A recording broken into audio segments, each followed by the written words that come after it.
green light? I don't see a green light, but we're ready to go. This is Richard Close for the Continuing Church of God.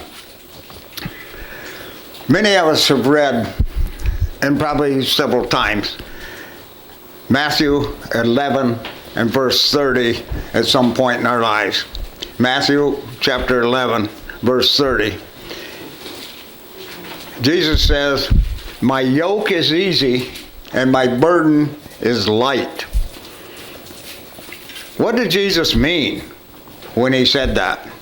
Did he mean that the Christian life would be easy? Is Christianity a light burden? It seems that all the other scriptures that refer to the Christian life tells us the very opposite of that.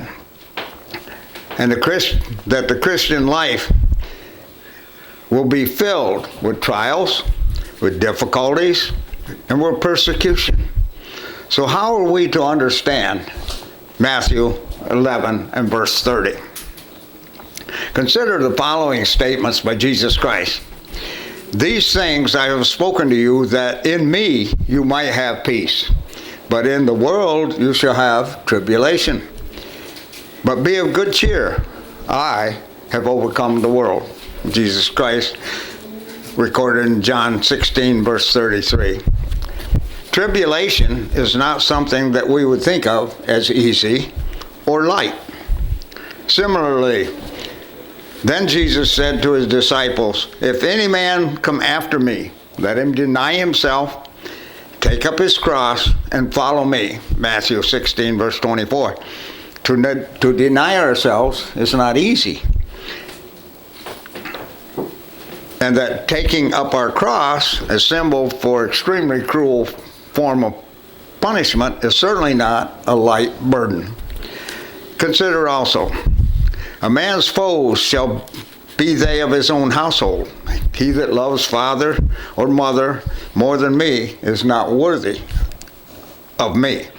And he that loves son or daughter more than me is not worthy of me." Matthew 10, verse 36 and 37. The prospects of members from our own family possibly becoming our foes is not an easy one to contend with. We certainly must be prepared to put faithfulness toward Jesus Christ above any and all family loyalties, but in many cases that involves more than just a light burden for people to live with. Jesus Christ also said, "Remember the words that I said unto you, the servant is not greater than his Lord. And if they have persecuted me, they shall also persecute you. If they have kept my saying, they will keep yours also." John chapter 15 and verse 20. This is a clear statement that a true Christian has to be prepared for a certain amount of persecution. And persecution is never easy, and it's never light. As an example, let's look at some of the trials the Apostle Paul had to face. From 2 Corinthians 11, verses 24 and 25, Paul says, "Of the Jews 5 times I received 40 stripes, save one. Thrice I was beaten with rods. Once I was stoned. Thrice I suffered shipwreck. A night and a day have I been in the deep." That's an even dozen major trials just in this couple of verses. And it's only a partial list of the trials endured by Paul. These experiences can certainly not be described as easy or light. No, they're much more accurately described as words like tribulation, and by the expression, taking up our cross and following Jesus Christ. The Bible shows that in the past, many of God's true servants were put to death precisely because they were servants of God. And that the record goes all the way back to Abel. This situation of severe persecution is also expressed by the imagery, quote, "the souls of them that were slain for the word of God."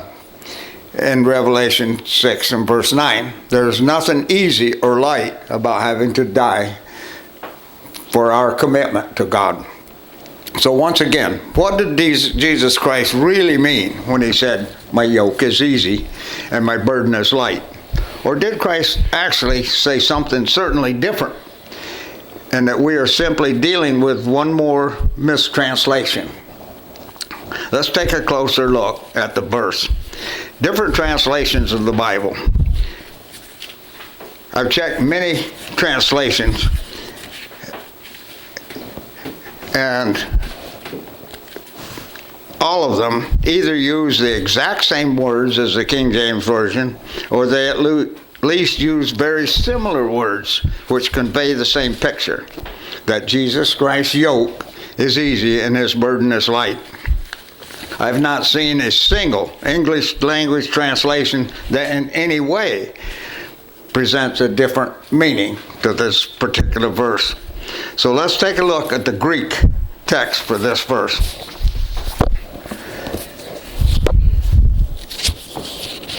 And then let's take also a look at the first significant other language into which the Greek text was translated. In other words, the Latin Vulgate. Here are the translated Greek words for Matthew 11, verse 30. And I can't speak the Greek, but the two prominent words are Christos in Matthew 11:30, and Elephron, for easy. My burden is light and easy. And here's the Latin Vulgate text for the same verse written in Latin, and it has suave, S-A-U-V-E, and L-A-V-E for the second. Matthew 11 verse 30, easy, is a translation for the Greek word Christos. There's no question about that. And light is a translation of the Greek word elephron. The equivalent Latin words in the Latin Vulgate are suave and lev.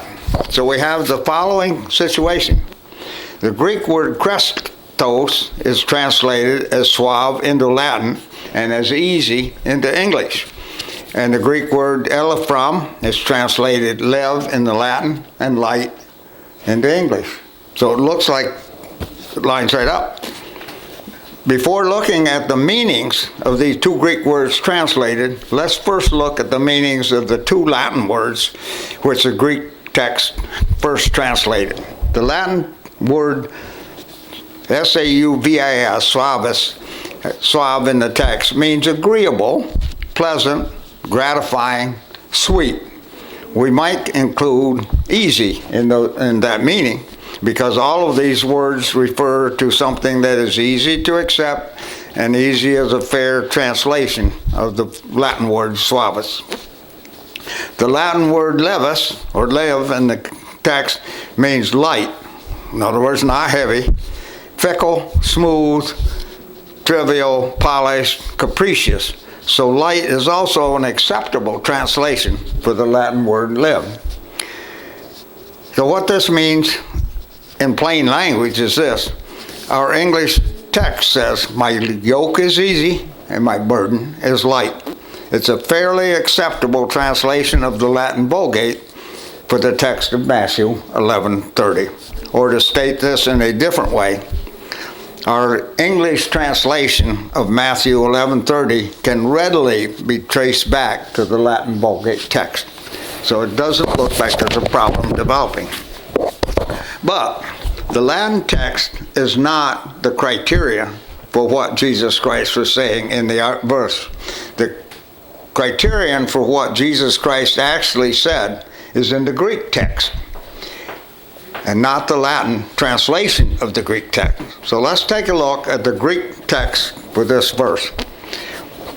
The meaning of the Greek word Christos, with the understanding that our English language is a perfectly correct translation of the Latin Vulgate, we'll take a look at the meanings for these two Greek words in the original text. Do the two Greek words have the same meaning as the Latin words with which they have been translated, or do their meanings disagree with the meanings of the two Latin words? The Greek word Christos is used only 7 times in the New Testament. The meanings for Christos given to the Greek dictionary, given in Greek dictionaries include good, pleasant, kind, gracious, fit for use, and so forth. The best way for us to establish the intended meaning of this word in the passages is to look at how Christos is used in other New Testament verses. So here are some of those other New Testament verses that use Christos.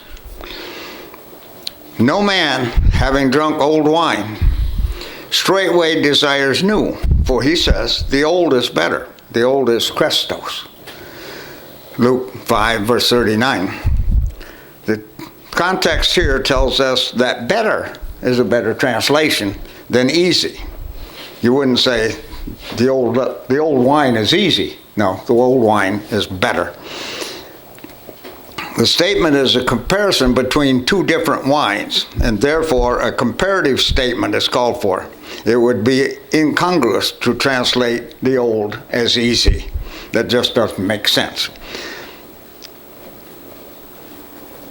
Another one, or do you desire the riches of his goodness and forbearance and long-suffering, not knowing that the goodness, Christos, of God leads you to repentance? It would not make sense in this verse to translate Christos as easy, because the ease of God leads you to repentance doesn't compute. So goodness is a very good translation in this verse, the goodness of God. There is another verse where Christos is used. Be not deceived. Evil communications corrupt Christos. Good character. Or good manners, Christos. Again, in this verse, Christo cannot mean easy. It obviously must mean good.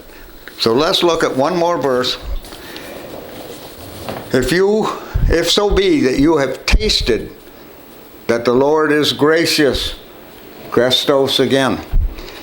1 Peter chapter 2 and verse 3. It would be totally wrong for us to translate this as the Lord is easy.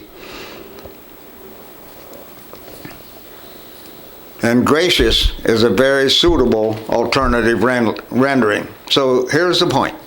Our translation of Matthew 11:30 as my yoke is easy is a serious mistranslation of the Greek text. This statement has nothing to do at all with easy, and we are able to reach this conclusion simply by looking at the other places where the Greek word Christos is used in the New Testament. None of the other uses of Christos have anything to do with easy. What Christ really said in Matthew 11:30, my yoke is good. My yoke is good. And what that statement means is it's good for us to bear the yoke of Jesus Christ. Instead of bearing the yoke that the world seeks to impose on us. The world's yoke is not good, and it's definitely not easy. Christ's yoke is good, and the world's yoke is bad. Christ's yoke is very valuable because it leads us to eternal life. And the world's yoke is utterly worthless because it leads us into death. This is a comparison Jesus Christ was presenting in the first part of this verse. And it was the Latin Vulgate translation that changed this focus away from good versus bad to easy versus difficult. That is a very subtle but a perceptive shift in focus. So let's look at the second Greek word. The meaning of the Greek word elaphron, E-L-A-P-H-R-O-N. The Greek word elaphron is an adjective which is used only 2 times in the whole of New Testament. The other verse being 2 Corinthians chapter 4 and verse 17. For our light, elaphron, affliction, which is but for a moment, works for us a far more exceeding and eternal weight of glory. This verse should really make us take a notice. Here in this verse, Paul supposedly refers to the Christian trials as light, and then a few chapters later in the same letter, Paul uses the dozen major trials he himself has endured. 2 Corinthians chapter 11, 12 through 24 again. Paul obviously did not mean those major trials that he had endured were light. Light affliction is something you wouldn't even bother to remember. But you yourself wouldn't remember most of the light trials that you've had. I know that I don't. Because light trials don't really make an impression on us. So Paul's discussion of his own trials in 2 Corinthians 11, 23 to 28 should already cause us to question the statement, our light affliction, in chapter 4, because these two statements are not really comparable. In 2 Corinthians 4 verse 17 presents a similar subject to Matthew 11:30. So the word elelephron is used by Jesus Christ to refer to a burden, and by what the apostle used to refer to as an affliction. And both are supposedly light, but neither verse gives us any more insight into the Greek word elephron. So let's take a closer look at this word elephron. The Greek adjective is understood to be related to other biblically Greek elano, a verb which is used 5 times in the New Testament. Now we come to something very interesting. The Greek word elano is translated into English twice as to row, twice as to drive, and once as to carry. None of these translations have anything to do with light as opposed to heavy. These are the 5 occurrences. And he saw them toiling in rowing, elano, for the wind was contrary to them, and about the 4th watch of the night he comes to them walking on the water, walking on the sea, and would have passed them by. Mark 6, verse 48. In Luke 8, verse 29, for he had commanded the unclean spirit to come out of the man, for oftentimes it had caught him, and when he was bound with chains and fetters, and he broke the bands and was driven, elano, of the devil into the wilderness. So he was driven.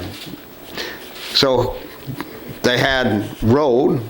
When they had rowed, elano, about 5 or 20 or 30 furlong, they see Jesus walking on the water and drawing near to the ship, and they were afraid. John 6 and verse 19. Besides, behold, all the ships, which, though they be great, are driven, elano, by fierce winds, and yet they are turned about with a very small helm, wheresoever the governor chooses. In James chapter 3 and verse 4. And these are wells without water, clouds that are carried, elano, clouds that are carried with a tempest, so that the mist of darkness is reserved forever. To whom the mist of darkness? A tempest refers to a violent storm. It would equally be correct to say that these clouds are driven by a violent storm, in line with the translation for elano and other verses that we've just looked at above. So in examining the places where elano is used, what meaning do we get from the verb elano? This Greek verb talks about putting out enormous effort in trying to row a ship in a storm. It refers to a demon-possessed man being driven into extreme activity. It refers to ships being driven by fierce winds, and it applies to clouds being helplessly driven in a storm. Every single use of this verb involves the use of enormous energy to achieve something, Can we see that? This verb always, without exception, refers to the opposite of light. Nothing in any of these 5 verses, and they're the only ones where this verb is used 5 times in the New Testament, refers to anything that is light or easy. Every single verse refers to the opposite of light. The Greek verb elano does not have anything to do with light and weight, and neither does the adjective elaphram, which is connected to elano, have anything to do with light. So here are the things that we should note. Light is a correct translation for the Latin word lev, but light is a serious mistranslation of the Greek word elaphram.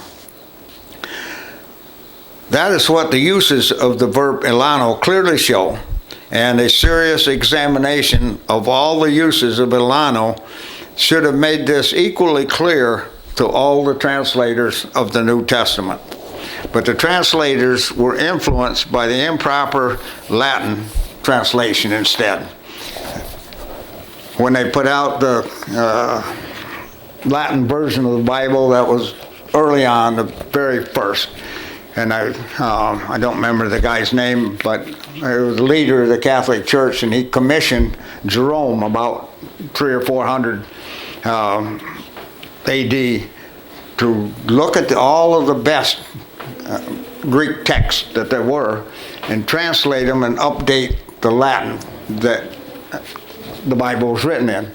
So whether Jerome changed it by himself or whether he just put down what was already there, the Latin Bible was in use till the Protestant Reformation about 1500.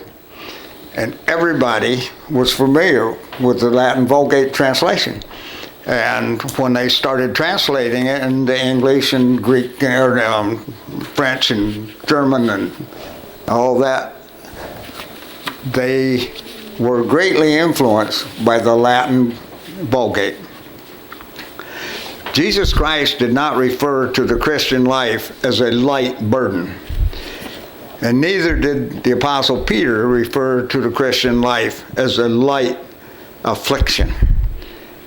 In 2 Corinthians 4:17, in both places we're dealing with a mistranslation of the Greek word elaphram. So we should translate elaphram in Matthew 11, verse 30. It's an amplified translation of this verse. For my yoke is good, because it is focused on a good result. And my burden is driven towards or focused on this very specific goal of leading human beings to an immortal existence within the family of God.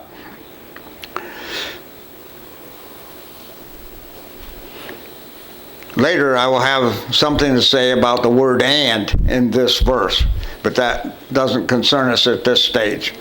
In 2 Corinthians 4:17, the Apostle Paul, in fact, spells out the goal on which the Christian burden or affliction is focused. For our elaphram affliction, which is but for a moment, works for us a far more exceeding and eternal weight of glory. Colossians 4:17. Paul shows that what our affliction or burden will produce, eternal glory in the presence of God. That's the goal of our affliction that is driving us toward. That's the focus. Going back to Matthew 11, verse 30, let's understand that Jesus Christ made this statement with the intention of motivating us to put out our maximum effort so that ultimately we will be granted salvation by God. Jesus Christ did not make this statement to put us at ease. Words like easy and light imply. No, he said this to stir us up, to put out maximum effort, like rowing a boat against the wind and a storm. The first part of Christ's statement shows us the values that God is offering to us. My yoke is good. The values are good. And the second part of Christ's statement aimed at stirring us up into putting out whatever effort may be required to achieve that goal. My burden forcefully drives you toward that very specific goal. The context. Let's look at the context in which Christ made this in verse 10. In Matthew 11, chapter 7, verses 7 through 11, Jesus Christ spoke about John the Baptist, who had suffered persecution and who was facing death at the hands of Herod. John was anything but a reed shaken with the wind. Nothing about John's life was easy or light. In Matthew 11, verses 12 through 19, Jesus Christ then spoke about not light, but severe persecution when he himself and John the Baptist had to deal with.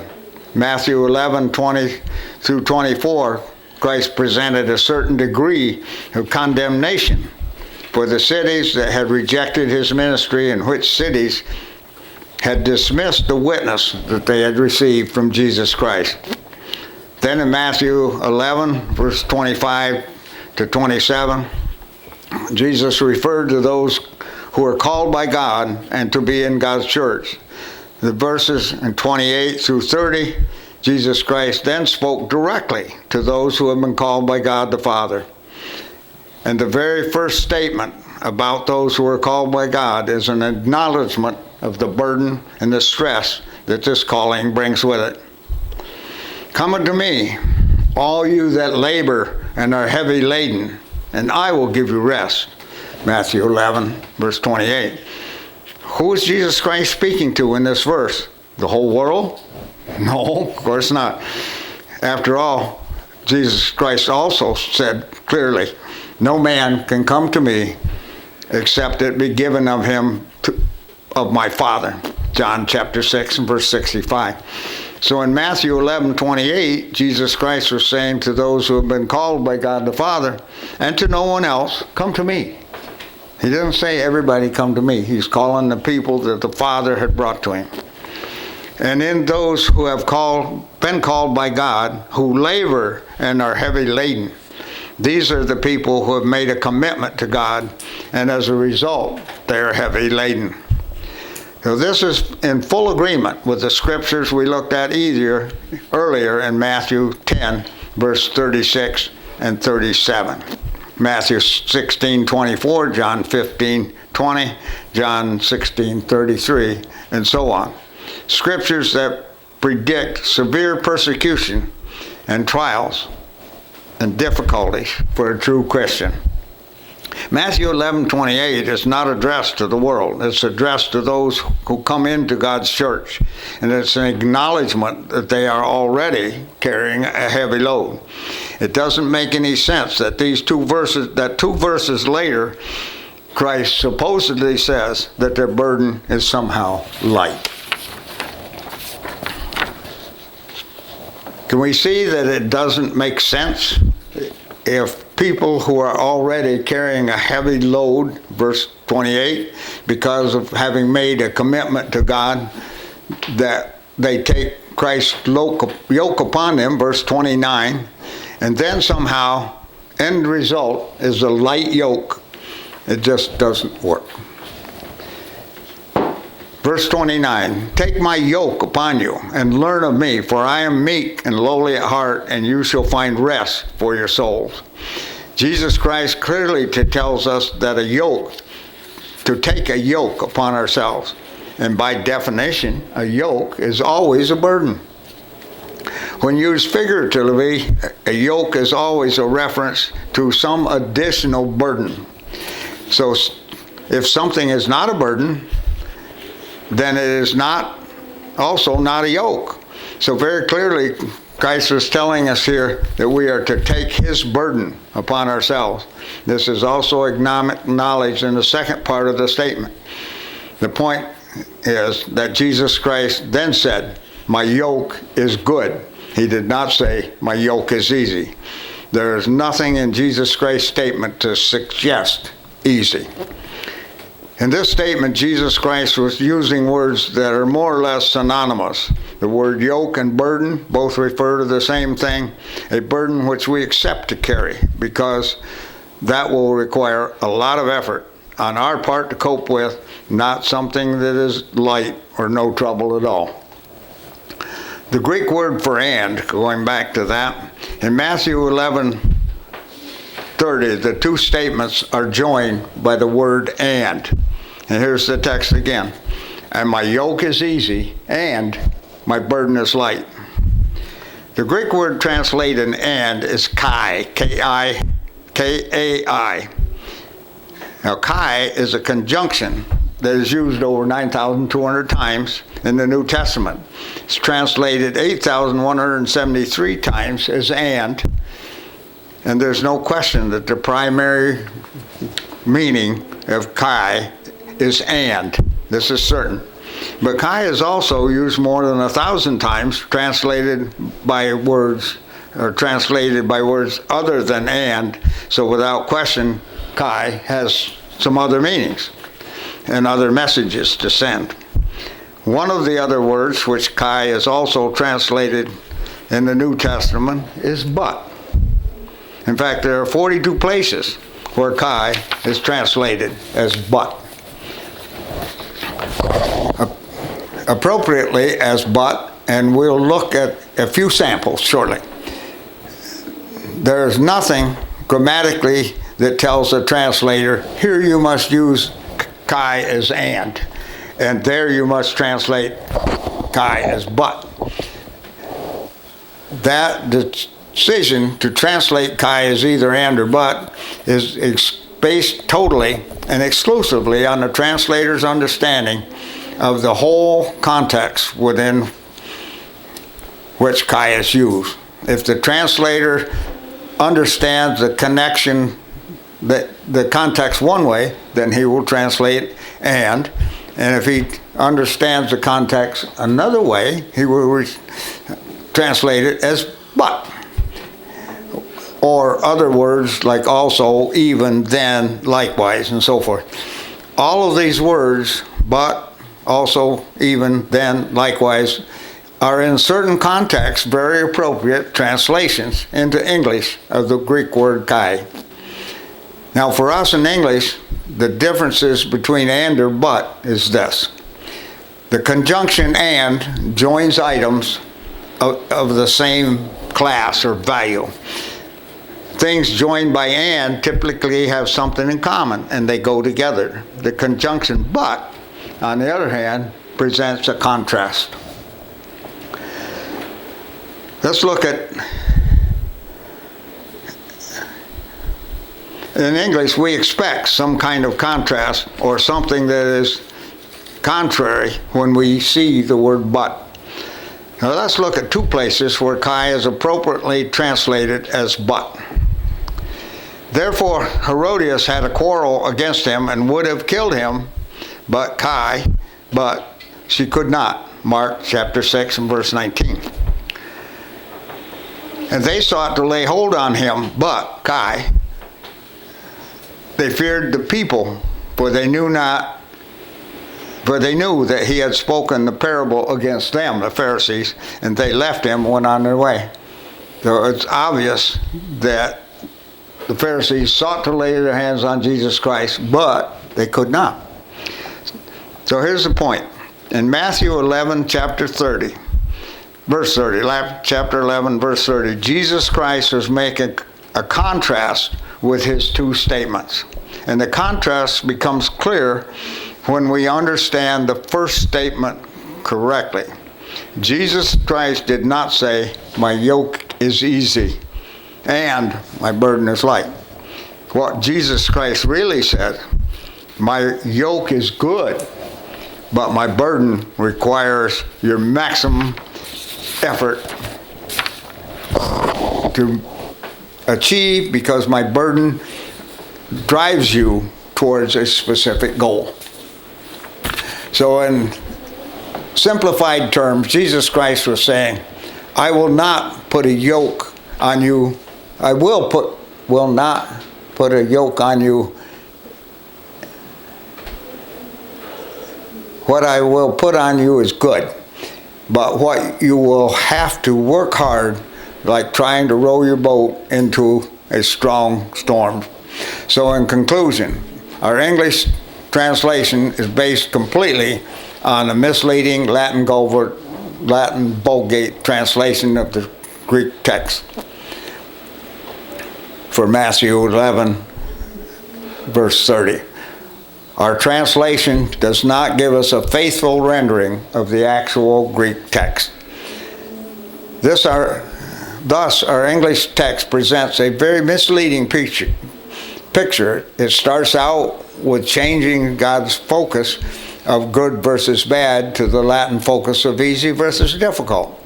And then the second part of Christ's statement is then mistranslated to further reinforce the easy versus difficult focus. Now, these two statements are seen as contemporary, like stating the same point twice in a slightly different way. A correct rendering of the Greek text acknowledges that the true Christianity involves accepting a burden, which is good, and that the burden will require a great effort from us, and it drives us toward the goal of attaining salvation.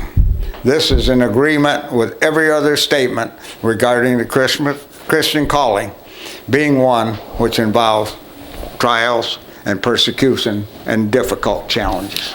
This is Richard Close for the Continuing Church of God.